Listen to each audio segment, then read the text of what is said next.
Amirgadh checkpost પર બનાસકાંઠા સિરોહી જિલ્લાની આંતરરાજ્ય સીમા મીટિંગ યોજાઈ। નિષ્પક્ષ અને ન્યાયી ચૂંટણી પ્રક્રિયા પૂર્ણ કરવા બોર્ડર જિલ્લાના વહીવટીતંત્ર કટિબદ્ધ। ભારતના ચૂંટણી આયોગ દ્વારા લોકસભાની સામાન્ય ચૂંટણી 2024ની જાહેરાત થયેલ હોય આદર્શ આચારસંહિતા અમલી બનેલ છે, જે અંતર્ગત ગુજરાત રાજસ્થાન બોર્ડર પર અમીરગઢ ચેકપોસ્ટ પાસે બંને રાજ્યોના જિલ્લા ચૂંટણી અધિકારી અને કલેક્ટરશ્રી, પોલીસ અધિક્ષક તથા અધિકારીશ્રીઓ સાથે મીટિંગનું આયોજન કરવામાં આવ્યું હતું।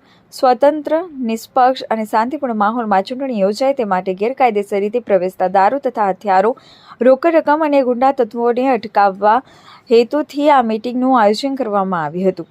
ગુજરાત અને રાજસ્થાન રાજ્યની બોર્ડર પર જિલ્લાવાર અને સંયુક્ત નાકાબંધી યોજના બનાવવી, બોર્ડરથી નજીક આવેલા મતદાન કેન્દ્રોની યાદીની એકબીજા રાજ્ય સાથે આપ-લે કરવી, ચૂંટણી સમય દરમિયાન આવનારી સમસ્યાનું સંયુક્ત રીતે નિવારણ લાવવું જેવા વિવિધ મુદ્દાઓ પર ચર્ચા કરવામાં આવી હતી। આ મીટિંગમાં જિલ્લા ચૂંટણી અધિકારી અને collector Shri Varunkumar Brahmawal, Sirohi collector Shrimati Shubham Chaudhary, police અધિક્ષક અક્ષયરાજ મકવાણા, સિહોરી પોલીસ અધિક્ષક શ્રી અનિલકુમાર બેનીવાલ, નાયબ જિલ્લા ચૂંટણી અધિકારી Shri HK. Gadhvi, sub divisional magistrate Shri mount Abu તથા અમીરગઢ મામલતદાર શ્રી ઉપસ્થિત રહ્યા હતા।